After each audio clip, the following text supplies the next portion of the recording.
Dad put his arm around Tracy's shoulder and happily introduced the person standing there. "This is Dad's new wife, Lisa. Nice to meet you," he said. "I wasn't expecting this. But I already have one mom. I can't accept someone else as my mom," I replied firmly. Dad smirked. "So you're saying you'll leave because of Lisa? If you want to live with your new mom, then fine. I'll go pack my things," I said bluntly, surprising both Dad and Tracy. I started packing in my room. "Thank you for everything. From now on, we're strangers. I won't know what happens to you," I told them. A month later, Dad called desperately for Lisa's help. It made me wonder, do I still have a dad? I'm Lisa, a 15-year-old in middle school. I used to think I was the happiest kid, loved and cherished by my parents.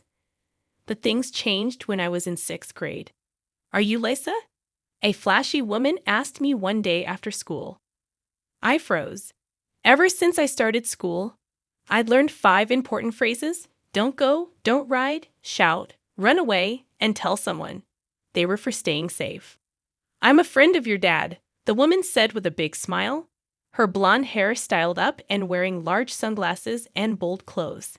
But I knew better. Adults who say they're okay often aren't. I've seen it in dramas where kidnappers pretend to be friendly to lure children. "I know who you are, Tracy," I said, trying to stay calm. Tracy rummaged through her flashy bag and pulled out a heavily decorated smartphone with long, adorned nails. She showed me a photo on the screen. Me with my parents at a church during my first communion. It was the same picture I used as wallpaper on my phone. I was shocked. "How do you have this?" "It's not strange at all. Your dad gave it to me," she laughed, putting the phone away. "My name is Tracy. Can you tell Mom to give me Dad quickly?" she said abruptly, then left. In 6th grade, I vaguely understood what she meant, but I didn't know what to do. When I got home, I couldn't say anything to my mom, who welcomed me back. From then on, I lived as usual on the outside, but inside I carried a heavy burden. Dad was the same, kind, family-oriented, and aspiring to be an actor. But there was always that heavy feeling in my heart. I graduated from elementary school and became a middle school student. My parents acted like everything was normal, attending admissions guidance and taking photos with me in front of the school gate. To anyone looking, we were just a normal, happy family. I was lost in my thoughts when Dad's voice snapped me back to reality. He thanked the person who took our photo and showed us the screen. I wondered if Dad would also give this photo to Tracy. "What's wrong?" Mom asked, noticing my worried expression. I glanced at Mom, then at Dad, determined not to let her know. Even if Dad had a relationship with Tracy, I couldn't bear for Mom to find out. I decided to act like nothing was wrong. Maybe Tracy was just interested in Dad and said those things out of jealousy. She might have shown me the photo as a joke or to upset me. I clung to that hope, choosing to stay silent. Time passed, and shortly after I started middle school, Mom fell seriously ill. It was a disease that would take her life. "That's not true, right, Mom?" I asked her, hoping it was a lie. Mom sadly confirmed it wasn't a lie. She wouldn't be able to be with me for much longer. Mom shared something important with me with a smile. "Lisa, there's something I want to tell you. After I'm gone, I think you'll have a hard time. I'll do everything I can to make sure you can live on your own." She meant living independently, not with Dad. I understood what Mom was hinting at, but I couldn't bring myself to ask directly. It seemed like Mom thought I knew, but chose not to discuss it. "When that time comes, there might be things you don't like, but I want you to believe that I did it for you," Mom said. "I understand," was all I could say. Mom hugged me tightly, happy with my response. After that, we didn't talk about it again. We carried on as a family of 3, pretending everything was normal. The only change was Mom's declining health. She grew weaker, going in and out of the hospital until she couldn't come back. Dad was always there for her, playing the perfect husband. He cooked, took care of the house, and visited Mom in the hospital diligently. But his words and actions felt forced to me. "I made soup. How does it taste?" Dad would ask. "It's delicious, Dad." "You're a great cook," I replied, playing along. "Get well soon and cook for us again," Dad said, acting like everything was fine. We played our roles, pretending to be a happy family, while Mom and I knew it was all an act. We spent Mom's last days peacefully, trying to make the most of our time together. About 2 years later, when I was in the 3rd year of middle school, Mom passed away. Losing a parent is incredibly painful, something only those who have gone through it can truly understand. At the wake and funeral, Dad played the part of a grieving husband perfectly, shedding tears alongside me. After the funeral, I found myself alone. People told me to stay strong with Dad, but I had made a promise to Mom to strive on my own from now on. Dad became distant, hardly coming home. "Dad is busy with work. Lissa is big enough to be okay on her own," he would say before leaving me alone for long stretches of time. I had expected some consideration from him after Mom's passing, but it never came. I wanted someone to be there for me, but I had to accept the loneliness. At 15, you're both an adult and a child, and I was learning to cope with the loneliness. Then, a month after Mom's memorial service, something happened. It was a Saturday, and I was home alone since it was a school holiday. I heard noise outside, Dad directing people loudly. "First, get rid of all the unnecessary stuff. Clean up before moving these items," he instructed. Confused, I asked, "What's going on? What are you doing with Mom's stuff?" To my surprise, people started taking out Mom's belongings from the house. "No, don't take that away," I protested, standing in the doorway. The movers seemed troubled but continued their work. I knew they were just doing their job, but I couldn't understand why Dad had asked them to remove Mom's things. "Why are you taking Mom's stuff away? Mom's not here anymore, but no one else will use those things," I pleaded. "I'm having them taken away because no one will use those tools," Dad replied. I blocked the entrance, determined to stop them from taking anything away. "No, what are you planning to do by taking them away?" I asked Dad as he supervised the movers. "We'll sell what we can and dispose of the rest," Dad replied, seeming to enjoy the situation. "Don't take them away. Those are Mom's bridal trousseaux," I protested. My mom's parents were wealthy, so the items they prepared for her wedding were valuable. The movers looked troubled by my words. "This trousseau was made by my grandma when Mom was young, for her marriage. They're very important." Someone behind me exclaimed, "Wow, that's amazing stuff." It was Tracy. She pushed past me to examine Mom's things. "I don't know much about it, but is this what they call antique? I'll use it." "Put it back! Please put it back," I pleaded. But the movers didn't stop until Tracy intervened. "Put it back," she said firmly. Dad then put his arm around Tracy's shoulder and happily introduced her. "This person is Dad's new wife, meaning your new mom, Lisa? Nice to meet you." I was shocked. "I only have one mom. I won't accept such a person," I said firmly. Dad smirked. "Then it means you'll be leaving, Lisa. You're still a child. If you don't listen to Dad, you can't live on your own," Dad continued with a smirk. "This is mine and Mom's house. Kick that woman out." Tracy pretended to cry, apologizing to Mom. "Then we can live here together." "Don't let that woman into the house," she said to me. I firmly refused to live with Dad and Tracy together. Tracy leaned on Dad, looking pleased. "Well, if you hate it that much, Lisa will have to leave," Dad said, astonishing me. "Live with your new mom." "If you hate it, leave," I replied casually. Dad and Tracy looked surprised by my response. "Then I'll get ready to leave. You two do as you please," I said, ignoring their stunned expressions, and went back to my room to pack. There wasn't much left in my room since most of my belongings had already been moved elsewhere. Dad never came into my room, so he probably didn't notice. I quickly gathered my school supplies and essentials. "Thank you for everything. From now on, we are strangers. I won't know anything about what happens to you," I said to Dad and Tracy, then walked out of the house. A taxi I had called arrived, and I got in, telling the driver my destination. "Goodbye, Dad," I murmured quietly. I arrived at my grandparents' large house in the suburbs. They welcomed me with tears. Lisa, you did well, my grandparents said, relieved.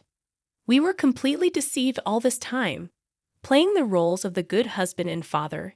They added regretfully. But I was okay. I already knew. Mom knew about Dad's affair, maybe even that Tracy had approached me. She never talked to me about it. I wondered if she would have continued pretending to be happily married with Dad if she hadn't gotten sick. Mom must have made her decisions thinking about what would happen to me after she was gone. She said she would do everything she could to prepare me, including teaching me household chores. I had been helping Mom from a young age, and we cooked together since I was in elementary school. I learned her recipes and could make most of her dishes. In the last year before she passed away, Mom taught me as much as she could, so even when Dad wasn't home and I was living alone, I could manage household tasks like laundry and cleaning. It was all thanks to what Mom had taught me. A month after I left Dad's house, he started calling incessantly. I expected it, but I ignored the calls. I didn't answer my phone throughout the day. When I finally checked it at night, there were over 300 missed calls. The phone kept ringing silently in front of me, lighting up to alert me. Maybe it's about time, I thought, and answered quietly. Hello? I said. Lisa, why didn't you answer sooner? Do you have any idea how many times I've called? Dad yelled immediately. I stayed silent. Hello, Lisa. Why aren't you responding? He continued. I remained quiet. It's Dad. You haven't forgotten my voice, have you? He asked. I wish I could forget, but unfortunately, I remember, I thought. Lisa, help me. I don't have anyone. After I hung up, Dad was silent for a moment before he continued. It's me, Dad. I'm really in trouble. Can't you help? Lisa isn't the kind of daughter who would abandon her parents, right? His pleading voice was sickening. As I said earlier, I don't have a father, Dad, I replied firmly. Lisa, do you have the wrong number? Please check, I added before turning off my phone. This way, I wouldn't have to hear from him again. I planned to cancel the phone soon.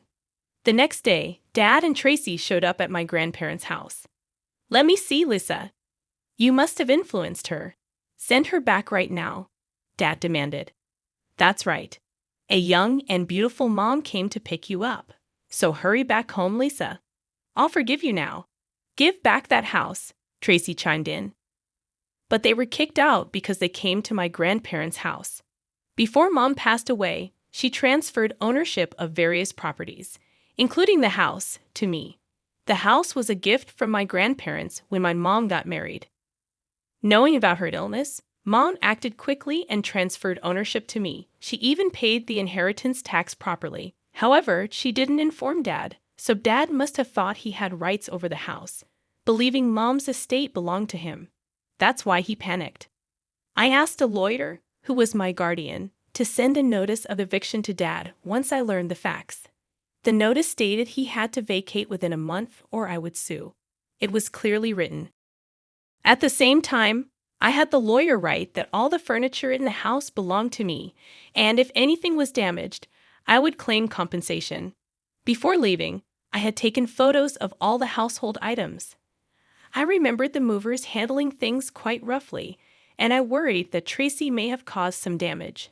The high-quality, one-of-a-kind furniture made by artisans would be costly to repair. I hoped there was no damage. About 10 days after my notice was delivered, I received a counter notice from Dad. It contained a will from Mom stating that all her estate was to be left to Dad. It seemed to be something Mom wrote earlier. The notice demanded that, according to the will, my grandparents should immediately transfer all of Mom's estate to Dad. It accused my grandparents of deceiving their precious granddaughter and destroying the father-daughter relationship, demanding my immediate return. In response, we sent another notice explaining that the will was invalid because there was a newer will. Wills are prioritized by the date they were made, and the one Dad had was dated shortly after Mom was diagnosed. In contrast, another one was dated the day before she passed away. Mom had prepared the will in advance and filled in the date when the time came, handing it over to the lawyer. There could be no newer will than this. In Mom's trembling handwriting, I could feel her determination not to leave anything to Dad. Her will stated that all her estate was to be left to me, and I would be adopted by my grandfather, ensuring Dad would not have custody. All procedures were entrusted to my lawyer, who is my guardian. Although most of Mom's estate was already in my name, she expressed her intent not to leave even a penny to Dad. A few days after sending the second notice, a lawyer hired by Dad contacted us. Dad wanted to see me. Your father believes Lisa is under some misunderstanding. He doesn't understand why you suddenly left and this treatment. What happened? The lawyer inquired. Dad had hidden Tracy's existence from the lawyer, claiming I silently left for my grandparents' house and became unreachable. He also claimed that they called the police when he visited my grandparents' house, and they wouldn't let him see me. He feared I might be held captive by them. Worried sick about me, my daughter is still a minor, he appealed. He said he couldn't believe I would agree to be adopted by my grandpa without his consent as my biological father. My grandparents had deceived me, and I believed their lies. Dad insisted tearfully. She's my only precious daughter left by my wife. Please, I beg you, help me get my daughter back. The lawyer said it was difficult to watch Dad speak so emotionally about me. Your father believes that you must be confused after losing your mother. He, too, lost the love of his life and couldn't be there for you. He thinks that might be why things have been this way since Mom was alive. But why is he so theatrical? Maybe it's because he once aspired to be an actor, I thought to myself. I remembered something on her deathbed. Mom asked Dad to take care of me, and he agreed, holding her hand.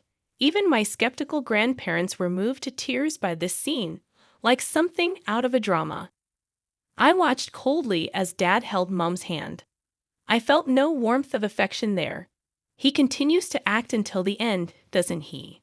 I remarked. Then I played a recording for the lawyer. It was from the day the movers came to the house and when they came to my grandparents' house. The recording revealed Dad's true nature. The lawyer's expression changed upon hearing it. Dad had been pretending to care about Mom and me all along, but after Mom passed away, and when it came time to bring Tracy into the house, his true colors finally showed. I finally had the evidence in my hands. Well, this seems to be a different story. My apologies, the lawyer said politely and left.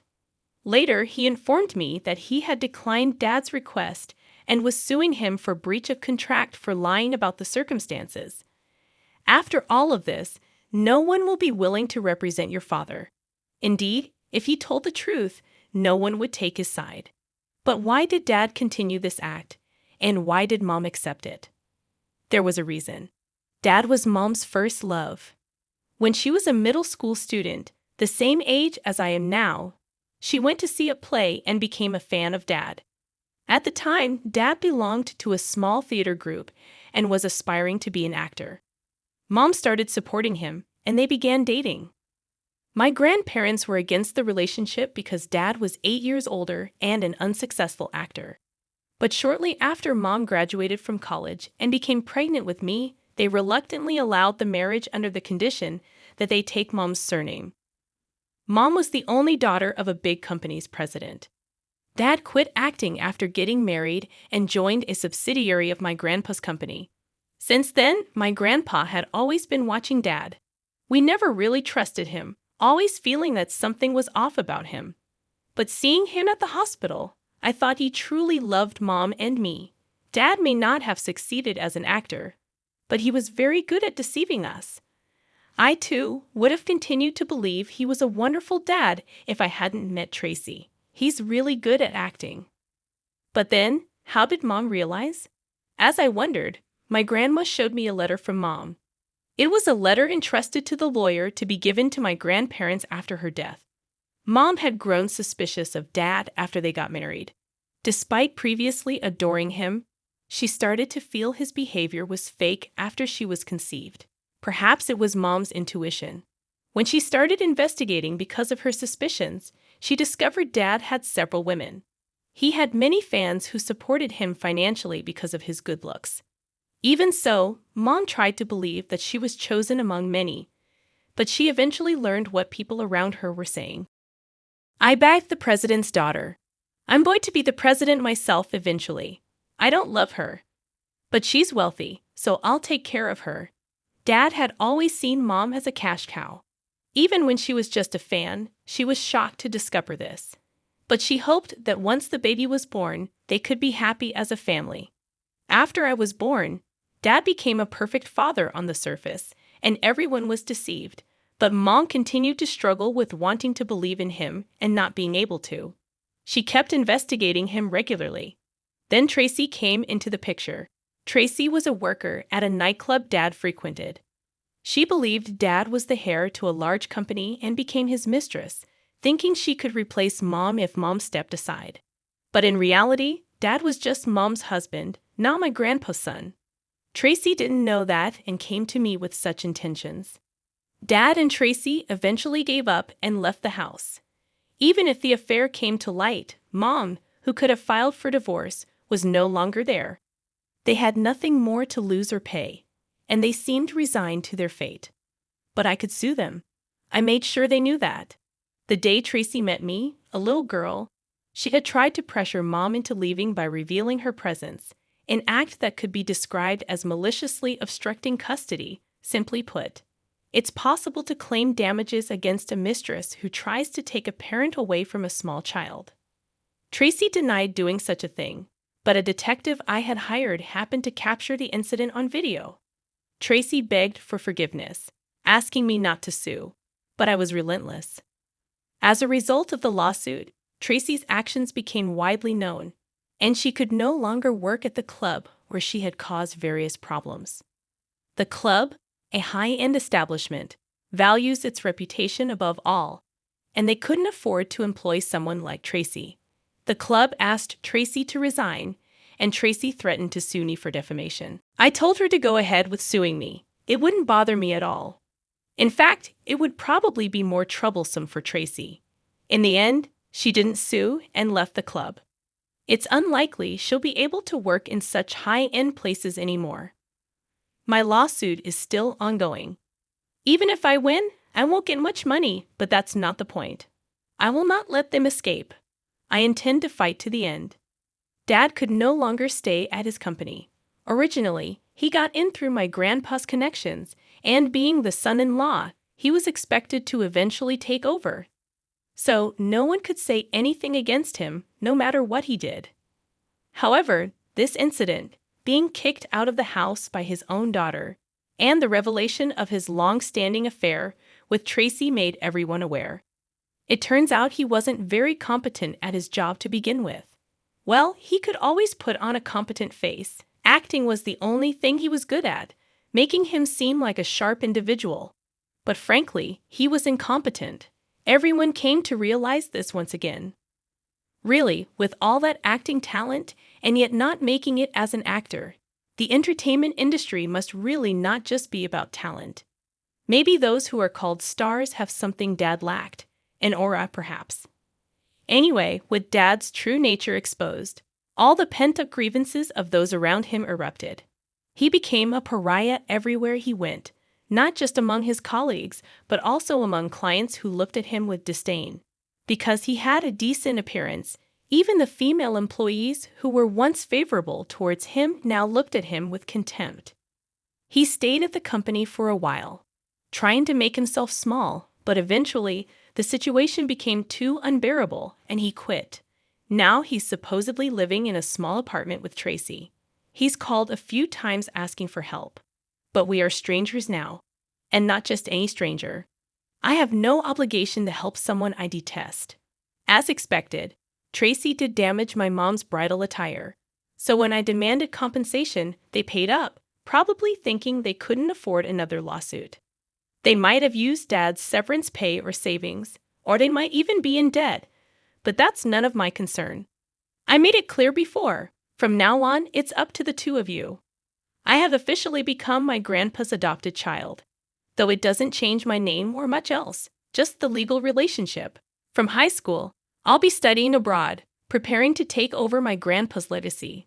Losing Mom was very sad and lonely, I still cry when I think of her, but I can't cry forever. Mom must have anticipated such a day would come, ensuring I wouldn't struggle with languages by making me learn several.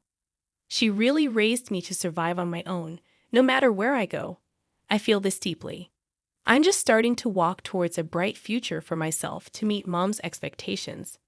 I want to absorb various things abroad, and I'll definitely meet someone who loves me sincerely. In this respect, Mom was a cautionary tale. Saying this, it felt as if the mom in the photo smiled a little sheepishly.